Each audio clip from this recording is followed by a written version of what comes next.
China loves engineering for the past 70 years. They have broken record in every industry. ज्यादातर competitors की तुलना में ज्यादा और बड़े निर्माण किए हैं। चीन में वर्तमान में लगभग 87,000 डैम्स हैं। कुछ रिपोर्ट्स के मुताबिक ऐसा इसलिए है क्योंकि 1.4 बिलियन की पॉपुलेशन के साथ वाटर मैनेजमेंट इज क्रूशियल। न केवल इतना बल्कि they've redirected many of their major rivers in an attempt to supercharge development. इतना कहना ही काफी है कि चीन हाइड्रो मेगा प्रोजेक्टों के लिए कोई अजनबी नहीं है। अगर यह प्रोजेक्ट पूरी हो जाती है तो एशिया की सबसे बड़ी नदियों में से एक की प्राकृतिक शक्ति का डिस्प्ले होगा और लाखों लोगों के लिए पर्याप्त स्वच्छ बिजली का उत्पादन होगा। इसे बनाना चाइना के लिए भी इंजीनियरिंग की जीत होगी और न केवल इसके आकार के कारण बल्कि चीन के सुदूर और जंगली हिस्से में बनाया जाने वाला बांध, जहां बहुत कम विदेशी आते हैं।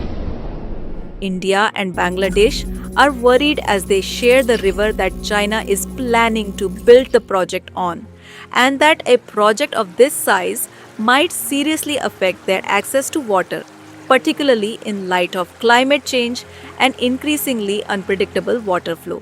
चाइना की इलेक्ट्रिसिटी डिमांड अमेरिका से 2 गुनी और रूस से 8 गुना ज्यादा है। इस समय चाइना की अधिकांश बिजली कोयले को जलाकर बनाई जाती है, लेकिन यह सबसे गंदा तरीका है। कोयला उत्पादन अन्य विकल्पों की तुलना में बहुत अधिक पोल्यूशन करता है। चाइना नेट जीरो की ओर बढ़ रहा है और बिजली की उनकी मांग बढ़ती जा रही है। The idea is to use more renewable sources of energy to produce electricity as a result. China is investing in everything from solar panels and wind turbines to tidal power and hydroelectric dams. In fact, 1925 के दशक से चीन ने हजारों dams बनाए हैं, जिनमें दुनिया की सबसे बड़ी और सबसे शक्तिशाली hydro power facility three gorges dam शामिल है। और अब अपनी अधिकांश आंतरिक नदियों को नुकसान पहुंचाने के बाद चीन ने अपना ध्यान अपनी प्रमुख अंतर्राष्ट्रीय नदियों की ओर लगाया है। That's because चाइना एशिया में अधिकांश पानी को कंट्रोल करता है। यह सब इसी वजह से है क्योंकि कि टिबेटन प्लेटो, जिसकी औसत ऊंचाई 4,500 मीटर से अधिक है, एशिया से ऊंचा है और फ्रांस से 5 गुना बड़ा एरिया कवर करता है। इस अविश्वसनीय ऊंचाई का मतलब है कि यह ग्लेशियरों और बर्फ से इतना भरा हुआ है कि इसे पृथ्वी का थर्ड पोल कहा जाता है। और जब यह सारी बर्फ पिघलती है, forms many of the biggest and most important rivers in the region, जैसे कि सिंधु, गंगा, मुकोंग और यारोंग टैंगो। वास्तव में प्लेटो इस क्षेत्र के लिए इतना पानी उपलब्ध कराता है कि इसे एशिया का वाटर टावर भी कहा जाता है। यह यालोंग टैंगो है। यह जिस देश से होकर बहती है उसके आधार पर इसे सयांग और ब्रह्मपुत्र के नाम से भी जाना जाता है और इसमें मौजूद व्हाइट वाटर और झरनों की अत्यधिक मात्रा के कारण कई लोग इसे नदियों का एवरेस्ट कहते हैं। टू कीप थिंग्स सिंपल दो, विल जस्ट स्टिक विद हेरलुंग टंगो। यह यहाँ एनजी ग्लेशियर से शुरू होती है और 1000 किमी से अधिक पूर्व की ओर बहती है, जब तक कि यह नामचा बरम पर्वत तक नहीं पहुँच जाती। वहाँ से यह दक्षिण की ओर मुड़ती है और अंत में इंडियन ओशन में गिरने से पहले एंगा और बांग्लादेश में मिलती है। यह नदी अविश्वसनीय है। यह दुनिया की सबसे ऊंची प्रमुख नदी है और लगभग 3000 किमी लंबी होने के कारण यह सबसे लंबी नदियों में से एक है। जहां तक हम जानते हैं, किसी ने भी इसकी पूरी लंबाई की यात्रा नहीं की है और यह देखना आसान है कि ऐसा क्यों है। The exact location that China is targeting for the dam is here. It's called the Yarong Tango Gorge, a sacred place in Tibetan culture, which is even said to contain a hidden entrance to the spirit world. हालांकि China इस स्थान में अपने आध्यात्मिक महत्व के कारण दिलचस्पी नहीं रखता है। However, China is not interested in this place because of its spiritual significance, but rather because of its unique geography, which makes it the perfect location for a massive hydropower mega project. That's because the river descends rapidly as it passes through the gorge here, as it curves round the 7.7 kilometers tall Namcha mountain in a huge arc known as the Great Bend. It drops more than 2,000 meters in altitude. It's a giant natural wonder buried deep in one of the most remote and inaccessible parts of the world. And since it's so hard to get there, scientists are still discovering new species in this region every year. And this is where China is planning to build their super dam. चीन के super dam का क्षेत्र इतना remote है कि 2013 तक पूरे साल यहाँ एक भी प्रमुख सड़क नहीं थी। लेकिन पोटेंशियल हाइड्रो पावर रिसोर्सेज चीनी सरकार के लिए बहुत बड़े हैं। इसके पहाड़ी परिवेश के बावजूद चीन कुछ समय से यारलुंग टैंगो पर जल विद्युत विकसित कर रहा है। As things stand, there are several other hydropower facilities further upstream, Dagu, Jesu, and Jiachal, but they're nothing compared to the 60 gigawatt super dam. Super dam की वास्तविक योजनाओं के बारे में विवरण बहुत अस्पष्ट हैं। या तो सरकार को ठीक से पता नहीं है कि वे इसे कैसे पूरा करेंगे, या वे नहीं चाहते कि कोई और जाने। कुछ मामलों में यह अधिक समझदारी भरा है कि एक हाइड्रो पावर स्टेशन बनाया जाए जो पानी के नेचुरल फ्लो का उपयोग करे, rather than backing it all up.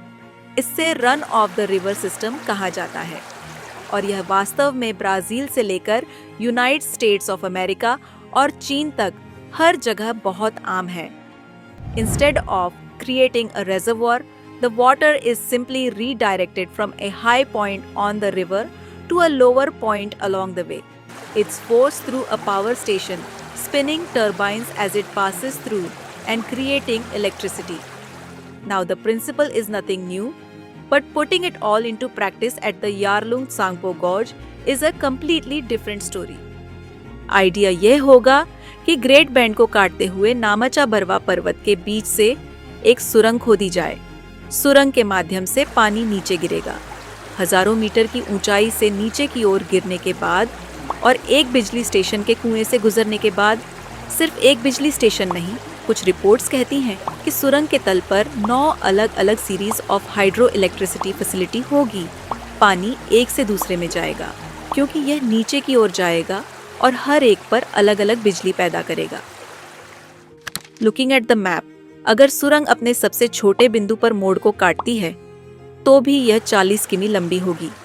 दूसरा संभावित मार्ग वह हो सकता है जो ABC वेबसाइट पर दिखाई देता है। They show a tunnel running between the towns of Pei and Mud Dog, which we calculate to be about 50 kilometers long. That's the same length as the Channel Tunnel connecting the UK to mainland Europe. Something like that might make more sense than the shortest possible route. If it meant better access to goods and services at each and either way, experts say a tunnel like this could carry 2,000 cubic m of water every second, meaning the project could produce up to 300 billion kilowatt hours of electricity per year. To put that in perspective, the Three Gorges Dam only generates a 100 billion. लेकिन in terms of visible construction, यह mega dam वास्तव में three gorgeous dam की तुलना में बहुत छोटा दिखाई देगा। कुछ विशेषज्ञों का कहना है कि यह किसी भी नदी पर अब तक की सबसे जोखिम भरी, जटिल और सबसे महंगी प्रोजेक्ट होगी, और वे केवल इस बारे में बात नहीं कर रहे हैं कि यह क्षेत्र कितना रिमोट है, बल्कि it's also prone to massive earthquakes. The Yarlung Tsangpo gorge sits on something called the Indo-Tsangpo Suture Zone, which is basically the result of India colliding with Asia over 50 million years ago. The two tectonic plates that smashed together when the land masses met are still rubbing up against each other, and this causes a lot of seismic activity. 1950 में इस क्षेत्र में अब तक के सबसे भयंकर भूकंपों में से एक रिकॉर्ड किया गया था, measuring 8.6 on the Richter scale. भूकंप के झटके कोलकाता तक महसूस किए गए और इंग्लैंड और नॉर्वे में वाटर डिस्टर्बेंस दर्ज की गई। भूकंप ने कम आबादी वाले क्षेत्र में 700 से अधिक लोगों की जान ले ली और लैंडस्लाइड हुआ, जिससे यारलंग त्सांगपो 8 दिनों तक अवरुद्ध रहा। और जब बांध आखिरकार टूट गया, 7 मीटर ऊंची वेव्स उठी, जिसमें 500 से अधिक लोग मारे गए। और अजीब बात यह है कि 20वीं शताब्दी में कई बार इसी तरह के भूकंप रिकॉर्ड किए गए हैं। अगर डैम बनने के बाद ऐसा होता है तो रिजल्ट वास्तव में विनाशकारी हो सकते हैं। और यह सिर्फ भूकंप ही नहीं है, बल्कि पिछले 20 वर्षों में लैंडस्लाइड भी बहुत आम है। Yarlung Tsangpo has been blocked several times by natural debris, including in March 21 when a melting glacier fell 4 kilometers into the river, just upscam from the Great Bend. The resulting backlog could be seen by satellites. And that was nowhere close to the only incident. Seeing these images really brings home how powerful nature can be and just how crazy this project really is. The scale of it all is honestly mind-blowing, and while there's no official confirmation on exactly what's going to happen, there are several signs that the government is serious about this project.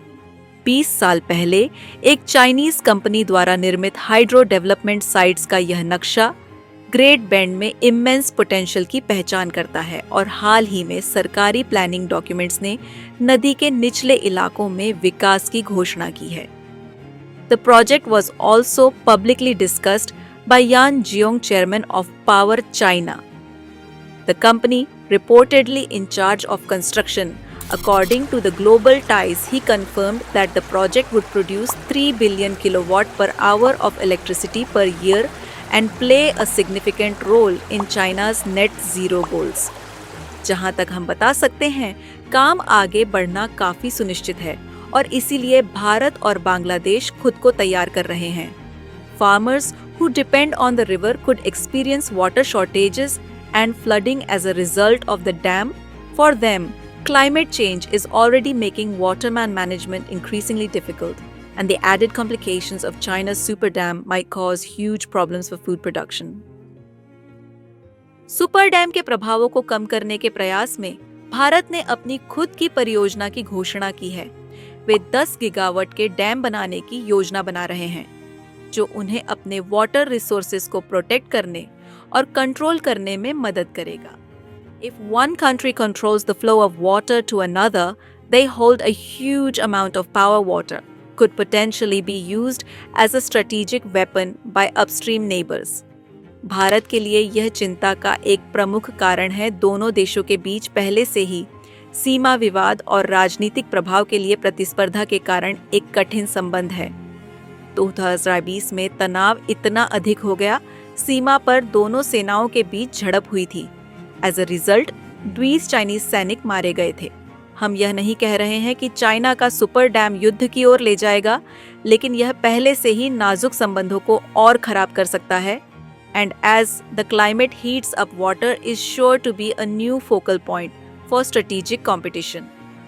Bharat और China के बीच संबंधों का भविष्य इस mega project के इर्द गिर्द कई सवालों में से एक है।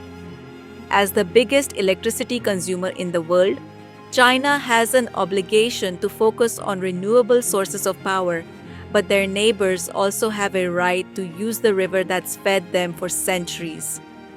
We don't know when exactly construction might start, or even how much it'll all cost.